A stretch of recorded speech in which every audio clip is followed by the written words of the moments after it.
John, I can't hear you. We're going to start in 5, 4, 3, 2, 1. Hello, and welcome to the Unity Center of Pittsburgh. This is our Sunday celebration service, and we're super glad that you're here today. Those who are here in person, enjoying the air-conditioned sanctuary, and those who are home. I hope you're staying cool as well as we get through this hot spell here in Pittsburgh. But you know, fire and heat, from a spiritual perspective, is that presence of the Christ and all the ascended masters. So when you feel a little hot, just give thanks and know that the presence is with you. So pretty good.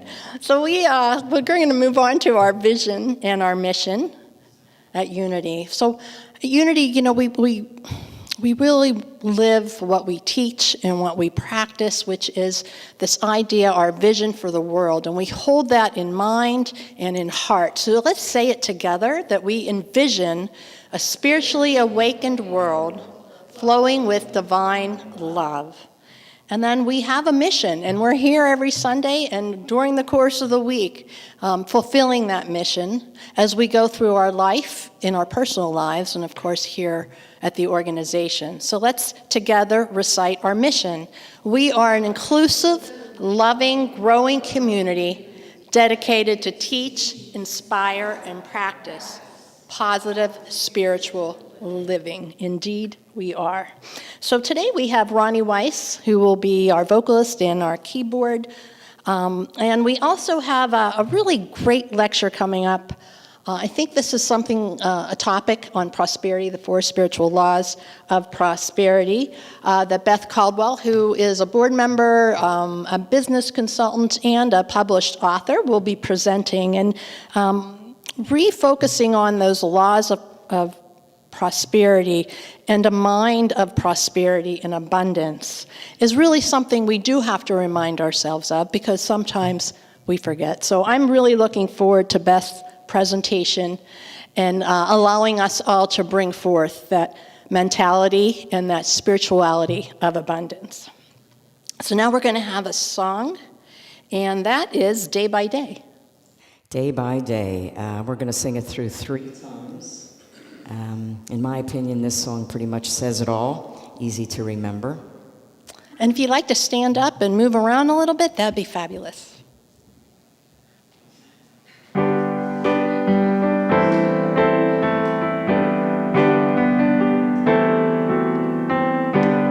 Day by day, day by day, oh dear Lord, 3 things I pray: to see Thee more clearly, love Thee more dearly, follow Thee more nearly, day by day. Day by day, day by day, oh dear Lord, 3 things I pray: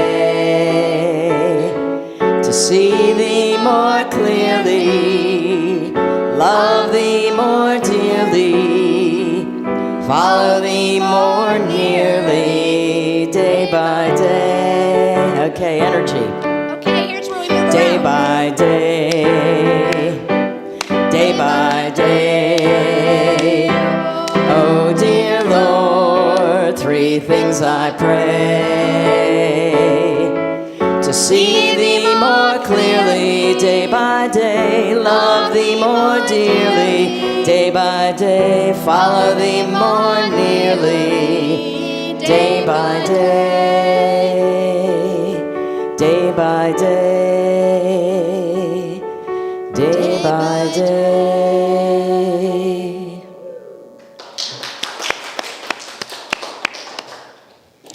Let us turn as we bring forth a prayer and set our intentions for today.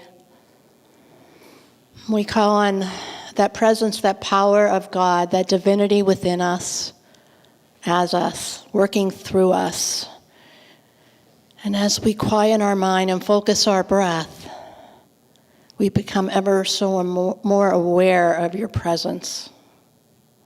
We give thanks with a heart of gratitude for this day and the opportunity to come together and to share and celebrate the light and the love that are within all of us.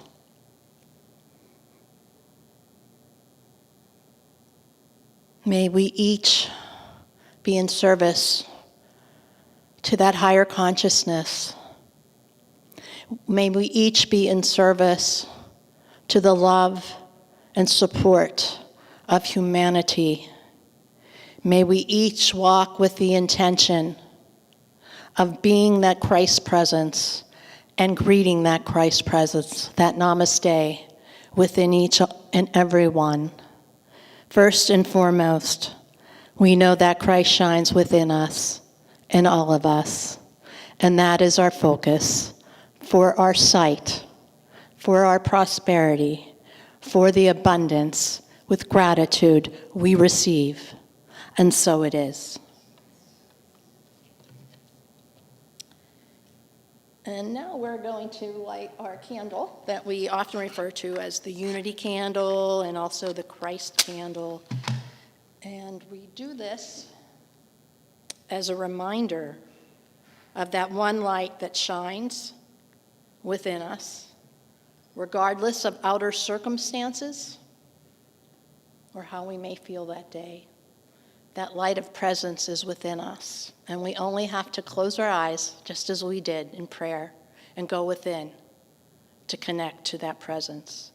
We send this light out throughout the world so that it may touch the hearts of all. And now let us move on to our unity principles. We have 5 basic unity principles here that we recite every week. And again, a good reminder and a good affirmation to put out into the world. Let us recite them together here in the chapel and also at home. God is the source and creator of all. There is no other enduring power. God is good and present everywhere. We are spiritual beings created in God's image. The Spirit of God lives within each person. Therefore, all people are inherently good. We create our life experiences through our way of thinking. Through prayer and meditation, we increase our conscious contact with God, bringing forth love, wisdom, health, prosperity, and everything good. Knowledge of these spiritual principles is not enough. We must live them. Indeed, we must.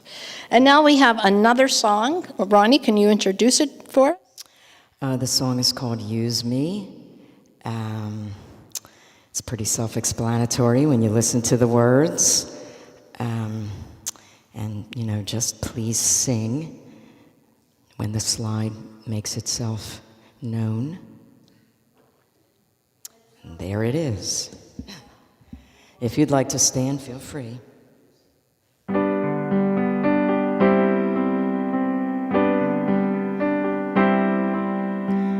Use me, oh God, I stand for you, and here I'll abide as you show me all that I must do.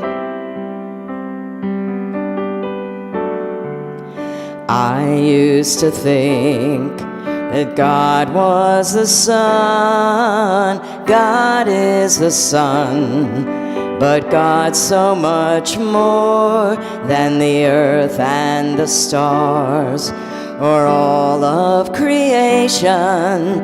God is creation, all in all, needing us to shine its light as me, as you. So use me, oh God, I stand for you, and here I'll abide as you show me all that I must do. Command my hands, what must they do? Command my life, it's here for you. God is the love that heals all creation. God is creator, makes all things new, and God needs us to shine its light as me, as you. So use me, oh God, I stand for you, and here I'll abide as you show me all that I must do. And God needs us to shine its light. God needs us to shine its light.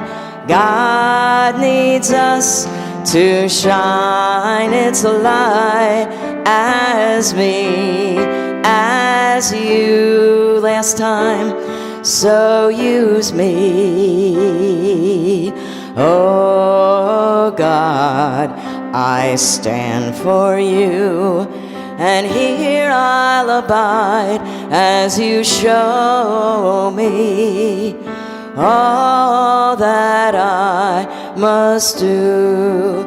Show me all that I must do. Show me all that I must do. You all bringing that energy forth. And now let's turn to our daily word. You know, the daily word has been being produced through Unity since the late 1800s. And if you go to unity.org, you can actually order them, and you can get it delivered online or in the mail.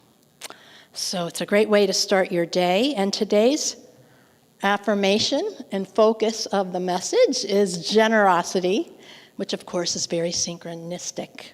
So the affirmation is, I honor the divinity in others through my generosity.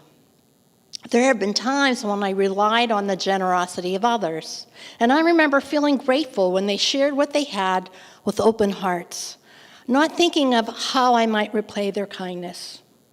This is the true gift of generosity, not just the material offered or the services rendered, but the feeling I am worthy of someone's time, someone's treasure, someone's effort.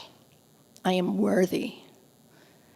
Yeah, hold that in your spirit today. The love and compassion is at the heart of my generous impulses too. I give not out of pity or out of obligation or duty, but so others may know their worthiness through me. For we always want to be that demonstration of God, mind, in action. Each person is a divine being, made in the image and the likeness of God. I honor each person's divinity by doing what I can to help and support them, as others have helped and supported me. And as it is written in Proverbs 22:9, those who are generous are blessed, for they share their bread with the poor. And now together, let us say the affirmation. If we can go back, John, to the affirmation. There we go. Thank you. And let's say it 3 times with vigor. I honor the divinity in others through my generosity. I honor the divinity in others through my generosity. I honor the divinity in others through my generosity. And so it is. Thanks, John. And that's a great affirmation to remember, because often at times when we see lack, either in our own world or in others' situations, we forget to remember that nothing is permanent, and that with an instant things can shift through right mind of thinking and that whole flow of giving and receiving. So let's give now to the children, to those children in your lives that you think of and just want to hug and kiss on the cheeks, and if they're young, like the babies, want to squeeze those cute cheeks. Let's think of those children, but let's also think of all the children in the world. You know, often when we think of our own children, we don't think of lack.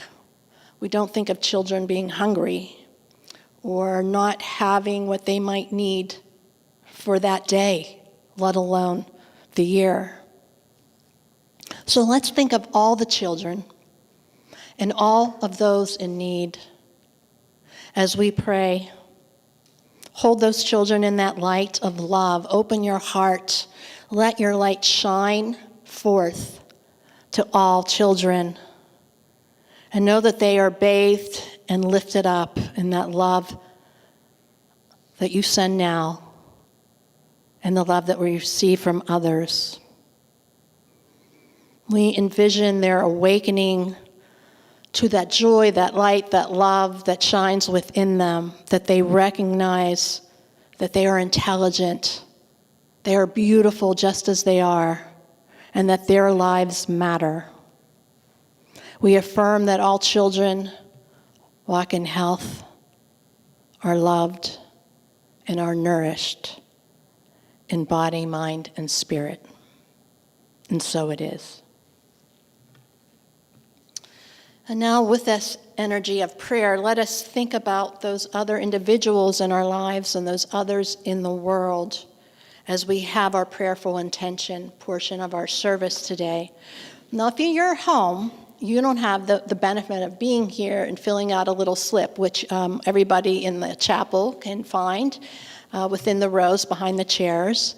And what we do is if we choose, we can fill out that little slip of paper, that prayerful intention, and put down the names and situations of anyone we want to send prayer and healing to. And we'll collect them later when we collect donations, and we will send them on to Silent Unity, where they will be prayed upon for several weeks to come. So as we think about that, think about all the situations that could be occurring in your life. Or perhaps there's just one situation that's present in your mind.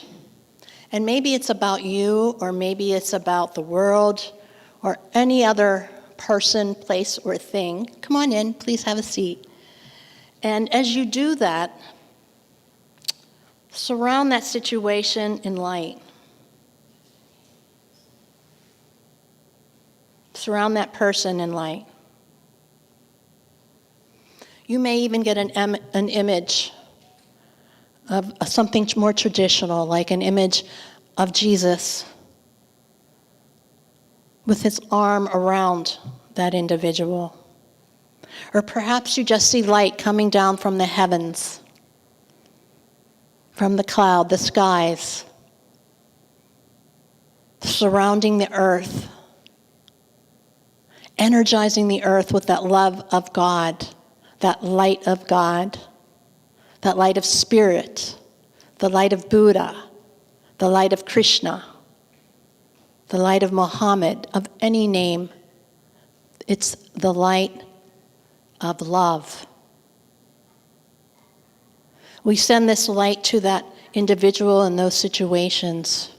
We send it to those who are forgotten, those who are imprisoned, whether it be in their mind or in physical prisons. We send you light, we send you love, we send you wholeness, we send you freedom and knowing the perfection of the God Spirit within you. We send you wholeness and dignity. And for all those who are ill or sick or transitioning, We hold you in love. We hold you in strength. We pray for your release of pain as you move from the physical to fully in the spiritual, in that spiritual realm of love and perfection, that eternal life, that eternal love. We hold that for all and all intentions now.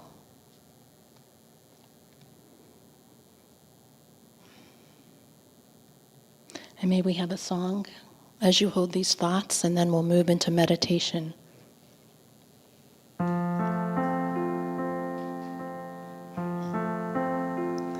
I send my love over the mountains. I send my love over the sea. I send my love into the heavens, and it returns to me. I send my joy over the mountains. I send my joy over the sea. I send my joy into the heavens, and it returns to me. I send my peace over the mountains. I send my peace over the sea. I send my peace into the heavens, and it returns to me. And now with this energy of and calm and the understanding of that flow of light, that flow of energy that we call God. Take a deep breath. I invite you to take a deep breath. Inhaling through your nose and exhaling through your mouth. And as you focus on your breath and breathe deeply, know that you are breathing in that light, that love, that wholeness, that completeness, that abundance, that healing, that flow of spirit. And with each breath, it fills you up.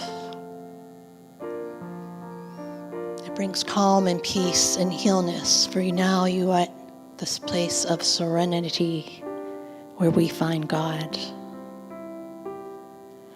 And through that light of God, that presence of pure being, the source of all creation, we know that all things are possible. Possible for you, for me, and for all of humanity. In the perfection in which we are born, we were given 12 powers, 12 energy centers that reflect those attributes of that one loving God and that creative force. And with your intention and the recognition of pure presence shining from within you, from the center of your being, that Christ solar center, located just behind the heart and stomach. As it touches each and every inch within you, activating your faith,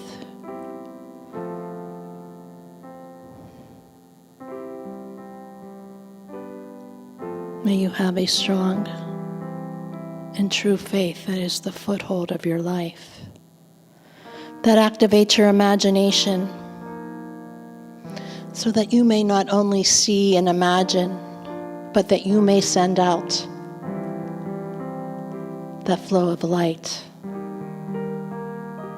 that flow of power.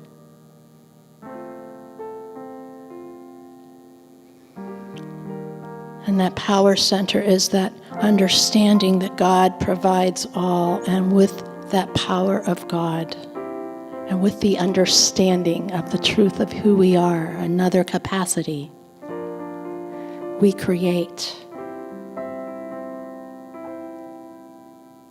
We grow.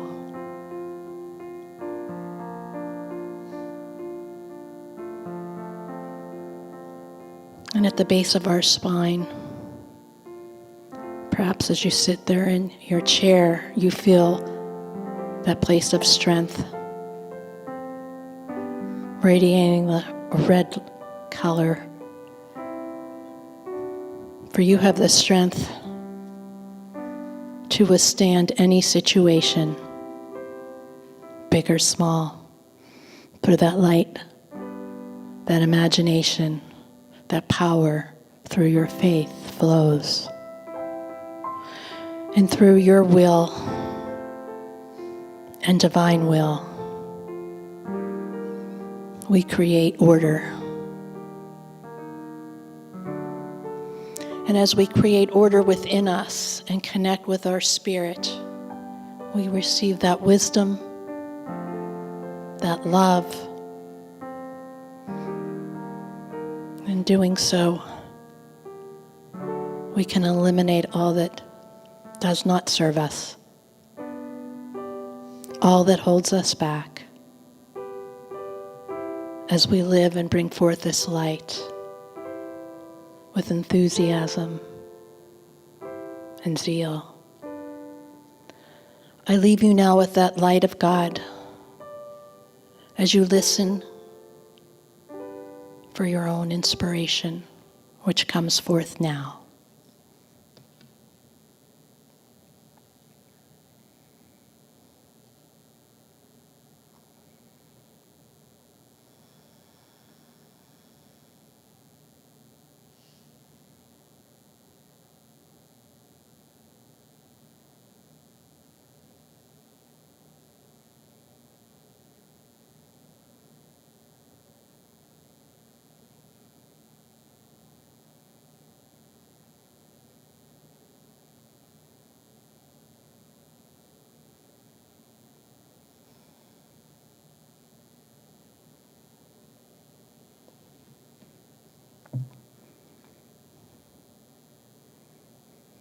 And with that next breath,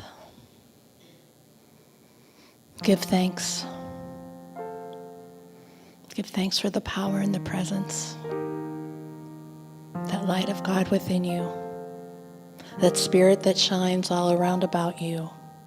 And once again, let's send that light and affirm that love touching all the hearts of humankind across this nation and all nations.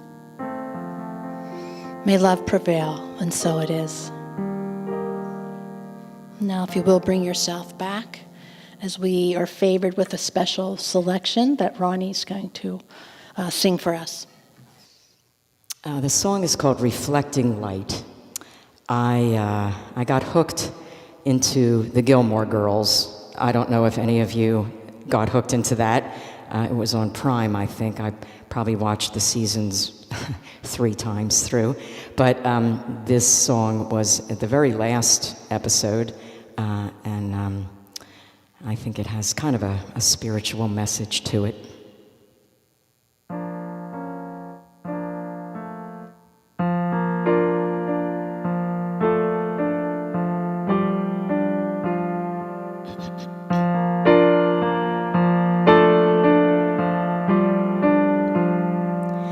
Now that I've worn out the world, I'm on my knees in fascination, looking through the night, and the moon's never seen me before,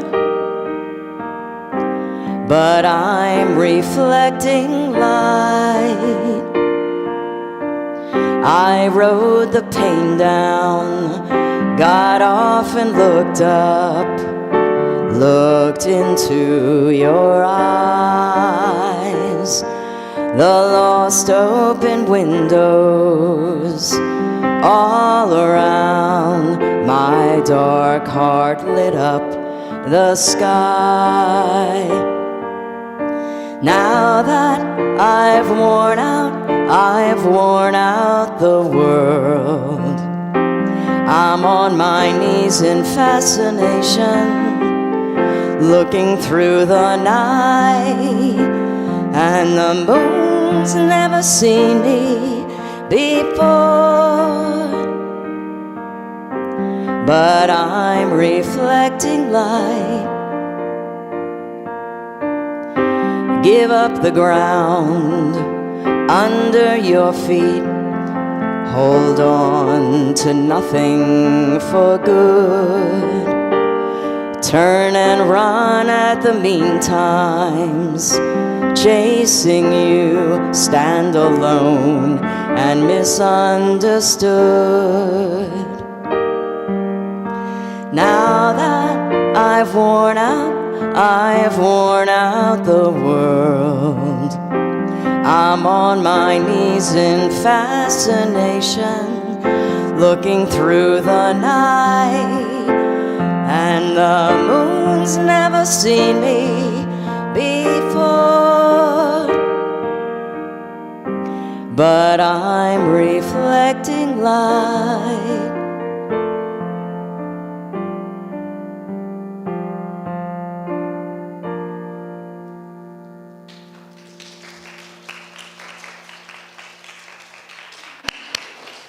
That was beautiful. Thank you, Ronnie. Is that any particular writer, special, Sam Phillips? That's well, I'm going to say she. I'm not real sure, but it's a she, her, perhaps, or something. But yes, it's Okay. Sam Phillips, Phillips. and there's a recording of her doing it on YouTube, which is where I got it. Oh, lovely. Well, thank you. So, Sam Phillips, Thank you. if you would like to look at more songs like that, or Ronnie Weiss, if you'd like to find more songs of Ronnie on YouTube as well. Thank you. And Ronnie is very active in the Pittsburgh community and outside of the community performing. So if you feel like going out and enjoying some great music, Google Ronnie Weiss. Thank you. You're welcome. And now it's my pleasure to be able to introduce Beth Caldwell. You know, it's interesting, I didn't know Beth, but I knew Beth when I was a marketing director for a bank a number of years ago. And I was on Beth's email list. And I went to one or two of her workshops because I always thought I was too busy to leave the office and the desk. You know how that is. Or I probably should have gone to more. But I was on her emails, and I remember receiving them regularly, and I would think, wow, this woman has a lot to share and is constantly working and producing. And here she comes a couple of years ago to Pittsburgh Unity, and she brings that same zeal and enthusiasm and can-do-itness to Unity. And we're very fortunate to have her and her love and her light and her enthusiasm on the board to grow with us as part of our community. So today she's going to talk about the 4 spiritual laws of prosperity, and my guess is she has a lot to share, not only what she's learned from books, but what she's learned from her own life. So let's give her a round of applause and welcome her.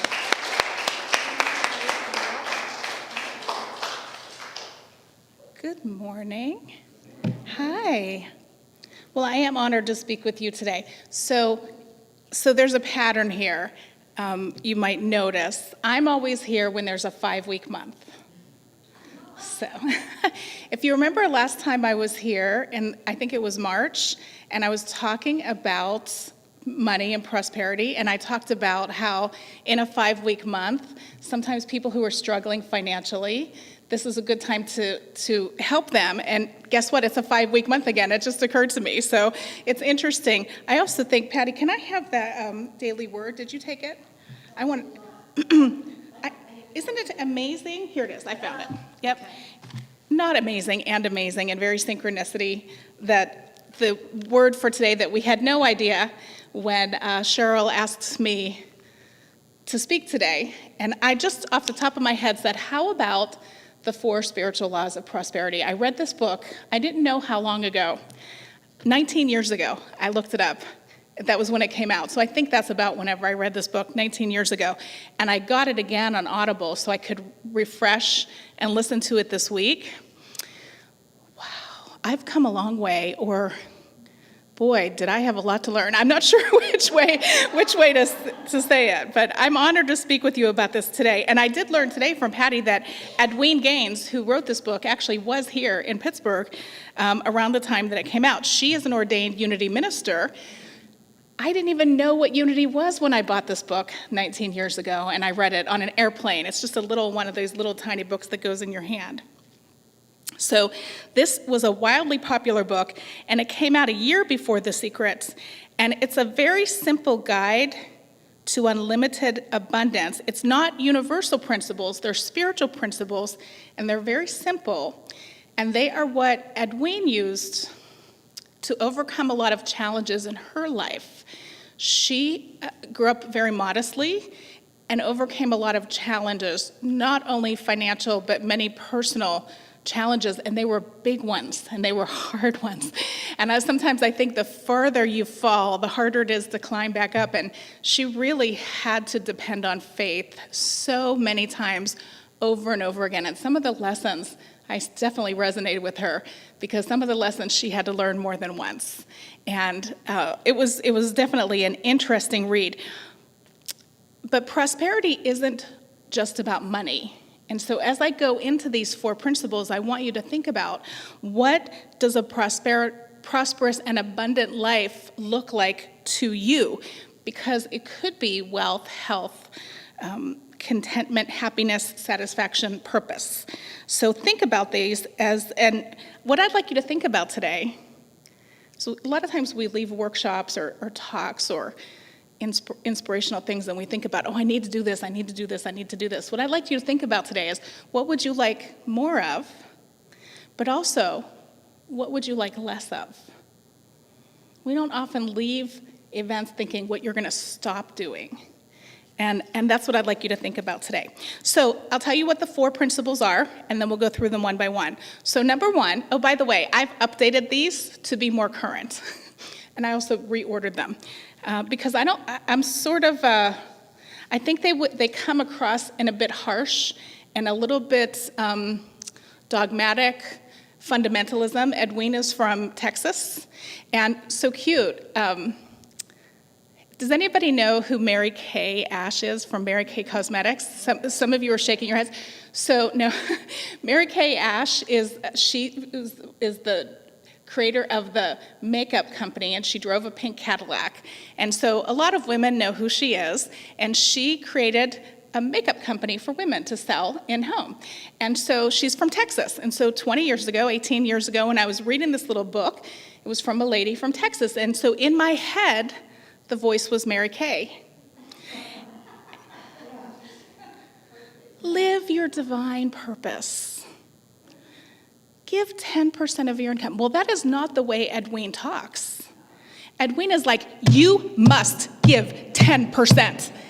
And I wonder if I had listened to that book instead of reading it, if I would have ever been here today. So I'm glad that it really taught me how much we all really put our own filter on everything we hear and see. And that was the way I would have said it, and that was the way I wanted to hear it, and so I'm putting my own filter on this for you today. So, number 1 principle, live your divine purpose. If you're unhappy, if you're unsettled, if you're frustrated, you're probably not living your purpose. Number 2, be very clear and specific about your desires. Number 3, forgiveness. And number 4, tithing. So we're going to explore these one by one. So first, living your divine purpose. And I love how these principles align with the Unity principles, because Unity believes in our inherent divinity and potential for good. And when we discover or rediscover our purpose, it's how we align our actions with our divine calling, the reason we came here. So this is the unity principle of truth. Through thoughts, words, and actions, we live the truth we know. So often, we get busy and we don't live our truth. So often I meet people who have no idea what their truth is, what their purpose is. And so often I meet people who think they have just one purpose, and that's it. And I'm here to tell you that's not it. You have many purposes in your life. You don't just have one thing to do when you get here, and that's it, and then you're done. And part of your purpose might be, I love what we said today here, and this just came to me when we were talking, when Patti was reading this. I honor the divinity and others through my generosity. When you are prompted to help someone, that is their prayer being answered. So your purpose in one day might be answering somebody's prayer unaware. And so that could be your purpose, one of your purposes of all the 80, 90, 100 years that you're here. One of the purposes might have been that you were on the street at that time when that one person tripped or fell. Or the one time when I was in Trader Joe's and lost my purse. And nobody would help me. Nobody would help me. You know what? I lost my purse. I couldn't get into, I didn't have my phone. I didn't have anything. And so fortunately, the Trader Joe's employees are really nice. But so paying attention, that could be your purpose. That could change somebody's life. So your divine purpose might be writing a book, giving a talk. But it could also be being a parent or being a child or holding someone's hand or helping someone when they're sick. There are many, many things. And I promise you, if you're feeling out of sorts, unsettled, angry, frustrated, disconnected, it's time to get back in touch with your purpose. And I had a busy week. I love coming here to Unity and doing those meditations. Clears out your heart, doesn't it? And it reminds me of how important meditation is. And that is one way that you can very, very quickly get realigned with what your true purpose is. So number one, living your divine purpose. Number two, being specific about your desires. So Edwene calls these goal setting. And this lines up perfectly with the principle, the unity principle of co-creation, right? We are co-creators with God, creating reality through our thoughts. So I like to look at this as intentional living because it's so much more to me than goal setting. Because setting goals aligns our intentions with our divine purpose. And Myrtle Fillmore once said, "It is the law of spirit that we must think and speak of a thing before we can manifest it." He reminds us that manifestation always begins in the mind. When we set our goals, we're not just planning, we are co-creating with God. So goals can help us provide direction and clarity. They can help us to manifest our deepest desires. But it's really crucial that we have goals and we review them and ensure that they're in harmony with our path.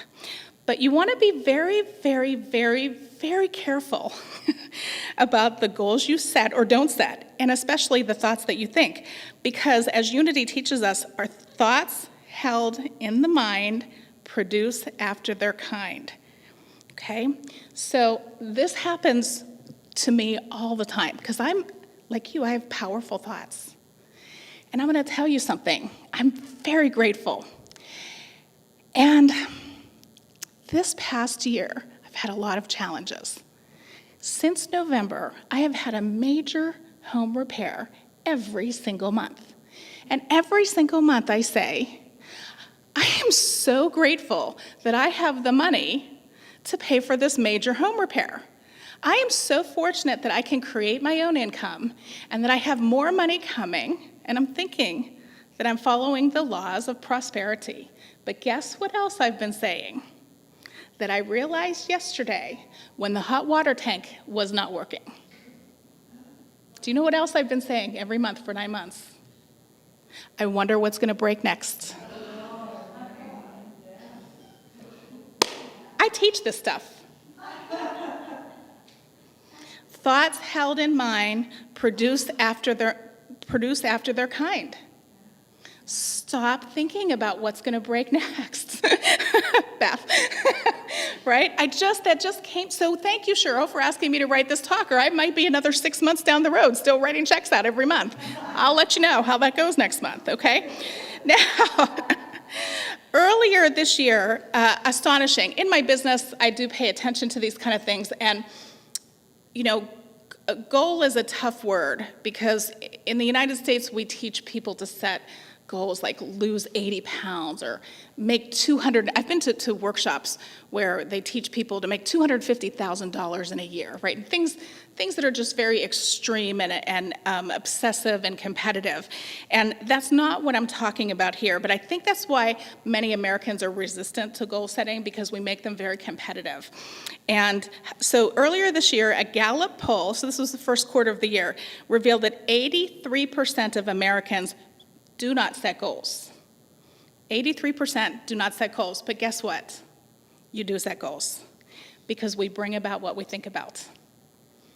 So if you're avoiding setting goals, you're still setting them, because if there's chaos in here, there's chaos out here, okay? So I love this story that Edwene shared in her book. She was teaching a class, and Edwene is nothing like me. She is very strict. And she said, you must set a goal, and you must set a specific goal. And one of the women in her class said, Edwene, I just want love. I want an abundance of love, and that's all I want. And Edwene said, you better make him 6 foot tall with blue eyes and a bank account. And she said, no, I just want an abundance of love. An abundance of love. So they prayed for her to have an abundance of love. And when she got home, she had a box of puppies on the porch.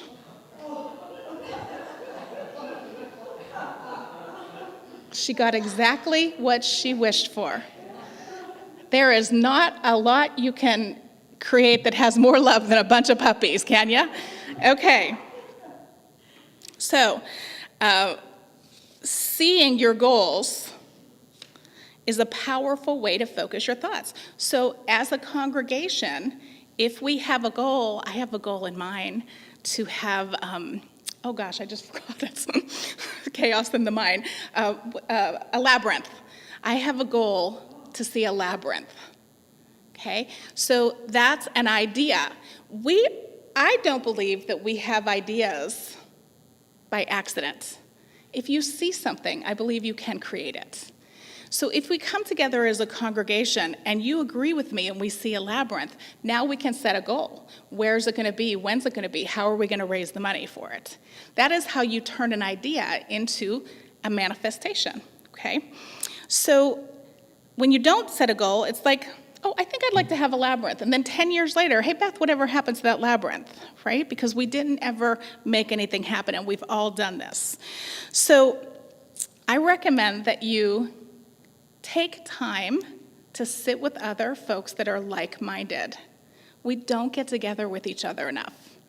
And share things that have worked for you, and share your ideas, and even share things that haven't worked for you. And invite people into your space to have these kinds of discussions. And a really great beginning phrase is, you know what would be nice? Just finish that sentence. You know what would be nice? I did this when I went up to Erie a couple of years ago with one of my books, and I had a group of people get together. You know what would be nice? And one of them said, it would be nice if we had a taco truck here every Thursday, and the next week they did, and they still have a taco truck every Thursday. It was just somebody who was afraid to say that. And somebody said, you know what would be really nice if we had an after-school program for our kids? It just took somebody facilitating that conversation, okay? Setting goals is very powerful, okay? All right, that's the first two laws. The next two, I saved these for last. I finagled these, I moved them. because these have endured a lot of damage from dogma. They're a little tougher to learn and a little tougher to embrace for many people. The third law is forgiveness. And this means releasing resentment and releasing grudges. Just like meditation can clear space for us, forgiveness can clear space. We can't fill an empty vessel. If something is filled, if your heart is filled with anger, pain, and resentment, there's no room in there for love. This really aligns with the unity principle of divine order, because getting rid of negativity will restore harmony. So forgiveness can give you self-liberation and get rid of negative energy, and it can also allow you to receive blessings. Now, this requires compassion for yourself and for others, and it's also about understanding that everyone is on their own journey. And this is easy to say, but it's hard to embrace, that mistakes, oh, I hate when people say this. Mistakes are opportunities for growth. Yeah, I hate hearing that. But it's hard to embrace forgiveness. And why? Because especially if you grew up in a very religious environment, you might have been taught some of these Bible verses. Forgive and ye shall be forgiven. Anybody ever heard that before? Confess your sins and ye will be cleansed. Maybe you were told in school or at home, apologize right now. You apologize right now. That's not forgiveness, okay? So I had to look a little bit, and actually, had I known, I would have just looked ahead right here, but I did find something in Proverbs last night. I love this one. Love prospers when a fault is forgiven. Love prospers when a fault is forgiven. That is Proverbs 17:9. So as I said, when your heart is filled with pain and anger, we've all been there, there's no space for peace, love, or compassion. I do think this is a little bit easier for me to accept than everything happens for a reason, right? Or everything's a lesson. I think for me, I like to say it's important to remember that people come into our lives for a reason, a season, or a lesson. That one is a little easier for me to accept. And experiences happen not to us, but for us. Sometimes I have to actually go outside and stand on a rock and say that this is happening to me. No, this is happening for me, right? This is happening for me, right? That's a hard one, especially when things don't turn out the way you planned, the way you thought they were going to. So what I've learned in my life, that it's not what has happened to me, it is what I've thought about what happened to me, or what I had wanted things, the way that I wanted things to go, or the way that I had planned things to go. And so as I get older and I look back, Garth Brooks had a song about this. Sometimes I thank God for unanswered prayers, right? Especially Facebook helps with this. You look back at those old boyfriends and you're like, oh boy, really got lucky there, right? So, but realizing too some of the experiences that I've had where I imagined that things were going to go exactly this way, and I wound up all the way over here. Right? Something really big. I'm hosting a really important event here in Pittsburgh in September. And I thought about, how did I meet this woman and how did this happen? And I wound up sitting next to this woman at an event that I did not want to go to. On a day that I did not want to not be at home, on a day at an event that she did not want to go to because she had just moved to Pittsburgh, and of 80 people in the room, we wound up sitting next to each other, and now together we are doing a very important and meaningful event together. And so I love when you realize down the road how circumstances aligned just as they were meant to, okay? And I also have to remind myself many times, and I want to remind you too, that grief and anger and trauma cannot be rushed. They must be experienced. And there is a time, though, when you can be done feeling those feelings and when you can be finished with the pain, the disappointment, the hurt, and the sadness. And that is when it's time to forgive and move on, okay? We don't need to rush our pain. And somebody told me recently that it's not, we don't want to end we're not trying to hang on to the pain when it comes to grief. We're trying to hang on to the love. That's what we don't want to let go of. So hold on to that as long as you need to. And then one day, as it's happened for me sometimes, you wake up and you say, okay, I'm done with this. What's next? I'm ready. Okay? All right, the final law is tithing. Now, this one has had a hard rap especially for a lot of people that have come from very fundamental or very strict religious backgrounds, people who have hard feelings about the church, because churches teach that you give 10% to the church. And many people feel that the church is there to give to the people. And there are some religious institutions and some people of power who have exploited this. They've exploited money and power. So some people have a really hard time with this.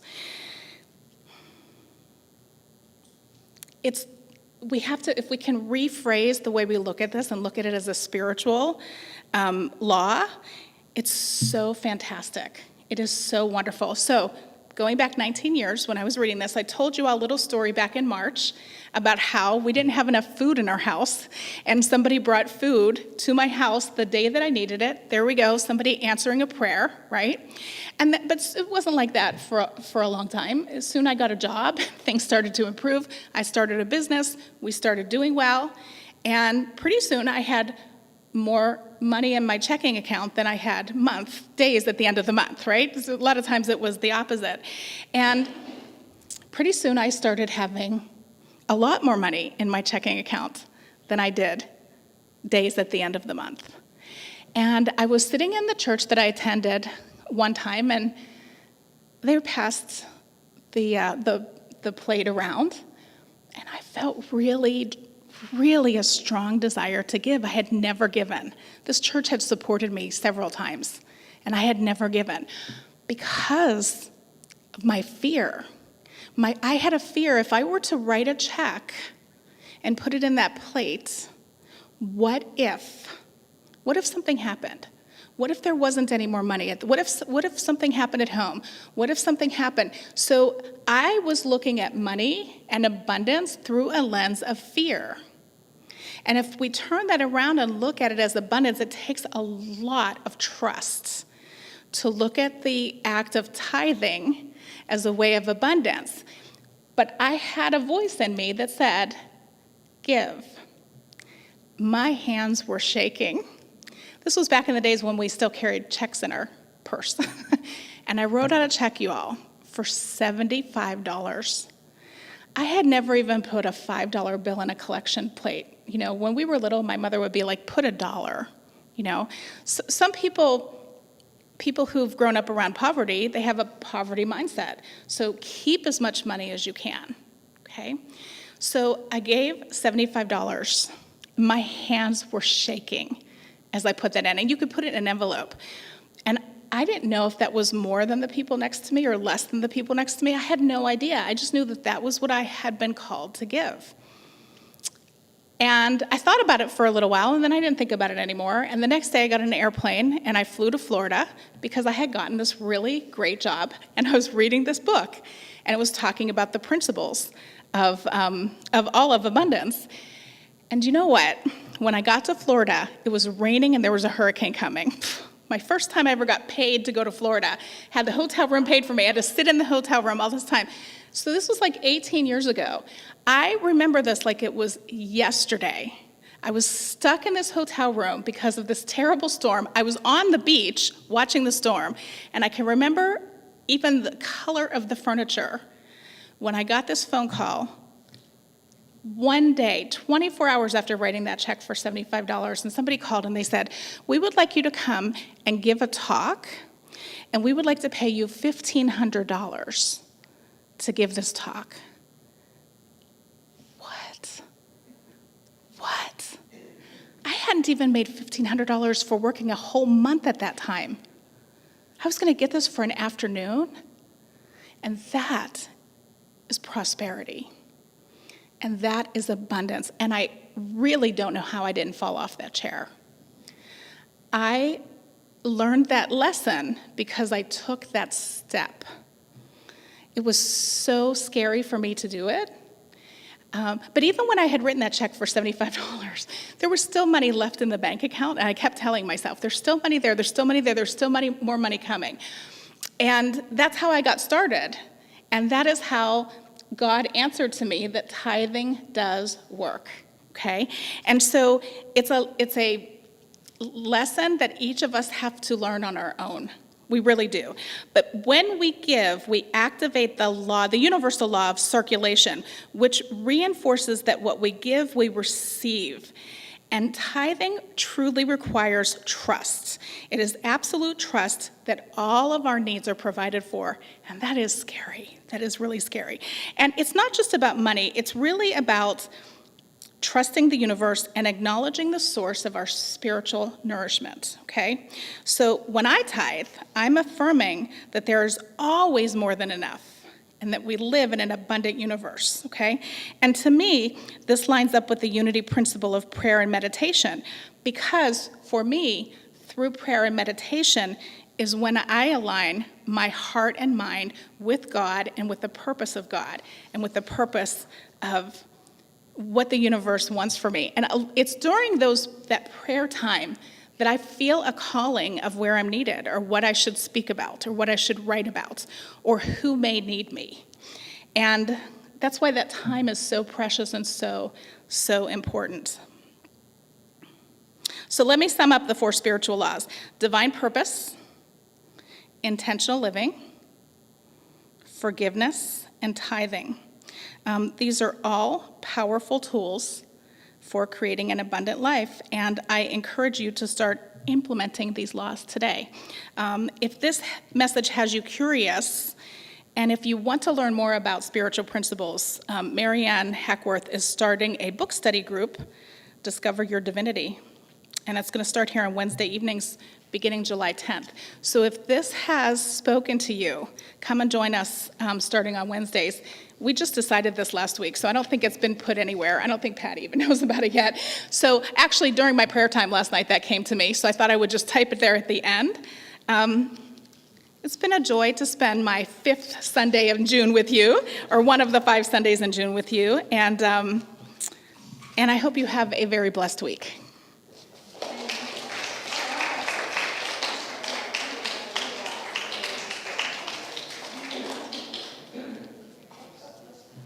So guess what? It's our prosperity practice time. We get to put that law of tithing, that law of prosperity, into action right now. How do you like that? How things work out. But before we do that, I want to say welcome to anyone who's watching online that is new to Unity Center of Pittsburgh, or if it's your first time here, we'd love to say hello to you if you're comfortable with that, and we have a small gift for you. So if you're watching online, come in and get your small gift and say hello in person. We'd love to meet you. Let's have our prosperity practice. So, Beth shared her experience when she gave generously and with a heart of gratitude for all that she received from that particular church organization. And I can tell you I've done this too, and I was fortunate to learn this in my 20s. A lot of us give online, or every month we write a check. So we take care of all our tithing in one final swoop to Unity. But what I'd like to suggest, either today or another time, is not only do you do that, but when you're here, you give just a few more dollars. You know why? Because this is the true tithe when it's cash, and you're not getting credit.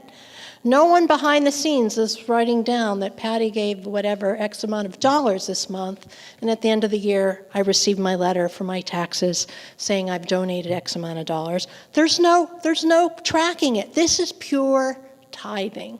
So keep giving generously. Do so as Unity asks us to do, and to make a commitment to X amount of dollars every year, but then add a little with that joy and that joy of heart and that generosity of which you receive. And whether that's here or somewhere else for another organization or an individual on the street who is hungry, it's all good.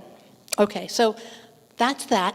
Let's take our tithe and read our prosperity, or recite and pray our prosperity prayer. Divine love through me blesses and multiplies all that I have, all that I give, and all that I receive. And I am grateful. And then we'll have a song while our ushers collect both your prayer request and your tithe. This is a blessing to the world.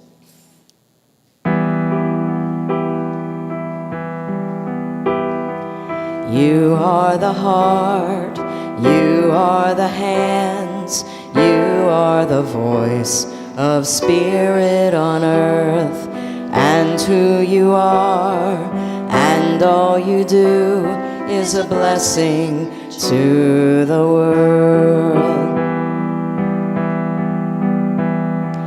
We are the heart, we are the hands, we are the voice of spirit on earth, and all we are, and all we do is a blessing to the world. I am the heart, I am the hands, I am the voice of spirit on earth, and who I am, and all I do is a blessing to the world. Indeed.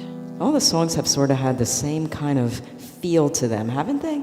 Yeah. About personal responsibility, personal impact, you know. I mean, I know personally, you know, if I walk outside and I'm sort of not exactly whatever, and I see somebody and that person just smiles at me, it just changes my whole outlook. So, does the same for somebody when we do it. Thanks for letting me proselytize. Thank you, Ronnie. Okay, here are our announcements. Coming soon. Apparently, we have a book study that's coming in July, and it's not on this. Is it on this slide? Okay, well, that's good. Well, unfortunately, I have a class I go to on Wednesdays, so I will miss it, but you guys enjoy it. We also have Reverend Marjorie Chichi Rivera coming. She is a spiritualist and a medium, and she will be doing her angel readings, and you can read more about that online at unityofpittsburgh.org, but she will be here the 30th, which I believe is next Sunday, from 12 to 2.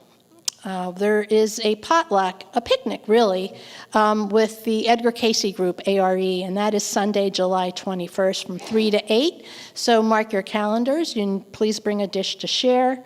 We mentioned the book study group. Oh, and then in August, mark your calendar for the 10th from 9 to 12 at Frick Park. There will be forest bathing and breakfast with Ronnie and Donna. Forest bathing's first. All right, so eat a little something before you bathe in the forest, and then you can re-nourish afterwards.